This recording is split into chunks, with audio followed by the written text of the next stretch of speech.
President Trump says the United States needs Greenland for international security. The president insisting that the U.S. must control the semi-autonomous Danish territory. Would you like to be American?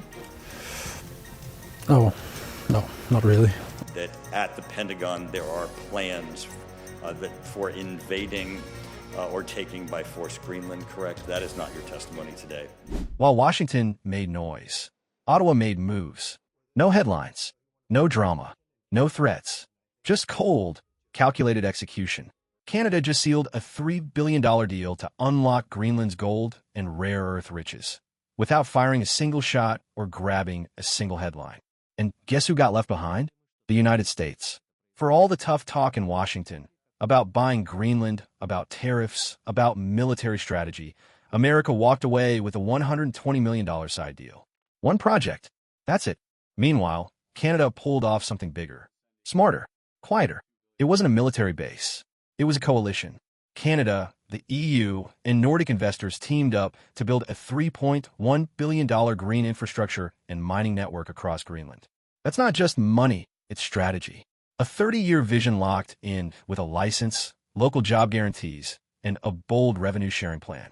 Here's the kicker. 10% of all profits go straight into a sovereign fund for Greenland's future. This isn't just mining. It's transformation. And the U.S.? A footnote. Respectable, sure, but not competitive. Because Canada didn't just offer cash. It offered partnership, trust, a seat at the table. And that's how you outplay a superpower in 2025. No bombers, no sanctions, just boots on the ground diplomacy backed by long-term thinking. And suddenly, Greenland, a frozen, overlooked island for decades, is the new center of gravity in global industry. And at the center of this shift is Tanbreeze, a rare earth gold mine in more ways than one. Fully developed, it could pump out 85,000 tons of critical elements a year. The kind used in EVs, clean energy, advanced weapon systems, and space tech. In today's global race for critical minerals, that's not just leverage, it's power. But it doesn't stop there. Greenland's molybdenum reserves, used in steel, electronics, and defense, are on track to supply up to a quarter of the EU's needs. Think about that. One icy island, helping Europe break its dependency on China and Russia. That's not a deal. That's a geopolitical pivot. And what sealed it? Infrastructure. Greenland isn't doing this alone. It's building roads, ports, and green energy plants. And it's not some short-term extraction rush. It's a long-game strategy. One powered by multilateral investment. Stable, sustainable, built to last. What once looked like endless ice is now a strategic chessboard. And Greenland is making its first real move. Just when things were shifting toward quiet cooperation, Trump re-entered the scene. But this time, he didn't just float the idea of buying Greenland, he doubled down.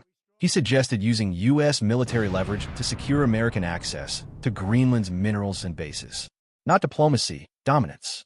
Then came a follow-up.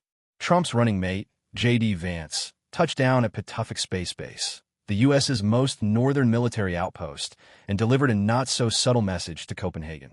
If Denmark can't guarantee Greenland stability, maybe the U.S. will. The response? Dead silence. Greenland didn't hold a press conference. No national outrage. Just a calm, firm message. We don't make decisions under pressure. No drama. Just dignity. And that silence? It said more than 1,000 speeches. Because this isn't the Greenland of 20 years ago. It's not waiting around for superpowers to decide its fate. It has new partners, new funding, a new future. While Washington rattled sabers, Ottawa and Brussels were laying down blueprints. Quietly, strategically. And what they built wasn't just a contract. It was an entire framework. Together, Canada, the EU, and Nordic banks launched the Greenland Green Transition Fund, a $3.1 billion package aimed not at stripping resources, but at transforming an economy. Clean energy, local infrastructure, job creation, sovereign strength. This wasn't about control. It was about collaboration. A 30-year deal with built-in protections for workers, communities, and the environment, with 10% of all profits going back into Greenland's own national future fund. For a population that's long been treated as an afterthought in global power games, the difference was crystal clear. America offered oversight. Canada offered ownership. One saw Greenland as a prize. The other saw it as a partner. But this shift isn't just economic, it's strategic. As Canada and the EU embedded deeper into Greenland's development, NATO allies like France and Norway started stepping in. Not to compete, but to cooperate. Not to plant flags, but to strengthen shared security. Their message? The Arctic isn't a free-for-all anymore. It's a shared zone, one that demands governance, stability, and trust. Greenland isn't a pawn. It's a gatekeeper, and it's no longer looking to be told what to do. Now, for the first time, it's telling the world what it wants. That's why, when Trump's allies visited military installations or hinted at Greenland's strategic value, the reaction wasn't fury, it was quiet resolve. Greenland doesn't need another fight. It just needs one thing: to be heard. Because in 2025, power isn't just about firepower or funding. It's about legitimacy, about listening, not dictating. And in Nuuk, the capital of Greenland, the message is now crystal clear. You can't buy what isn't for sale. And if you don't come with respect, don't expect a partnership. While Trump threatened to take, Canada came to build. No megaphones, no threats, just contracts, capital, and cooperation. Through the $3.1 billion Greenland Green Transition Fund, Canada, alongside the EU and Nordic investors, offered something different. Not just access to minerals, but a full-fledged green future. Ports, power grids, long-term licenses, revenue-sharing agreements. And that trust is changing alliances across the Arctic. France, Norway, Denmark, they're all aligning more closely with Canada's approach: development, not domination. Sustainability, not subjugation. Partnership, not posturing. This isn't just about gold or rare earths anymore. It's about who gets to write the rules of the next Arctic century. For the first time in decades, the U.S. is no longer calling the shots. It's watching from the sidelines while its allies chart a new course. And Canada? Canada isn't just showing up. It's stepping up as the new broker of balance between the Arctic, Europe, and global supply chains. In the vacuum left by American uncertainty, Canada moved with precision. And Greenland responded. This wasn't a land grab. It was a diplomatic pivot. And the result? Greenland is no longer the ice-cold pawn in a superpower game. It's becoming the platform for green exports, for infrastructure diplomacy, for the future of Arctic governance. Think about that.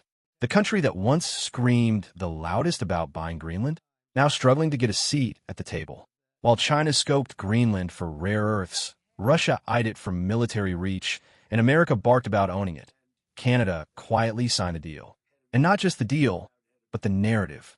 Now, when the world thinks about responsible Arctic leadership, it doesn't look to Washington. It looks to Ottawa, because Canada understood something vital: that you don't win the Arctic by shouting. You win it by showing up with vision. And now, a new question is taking shape.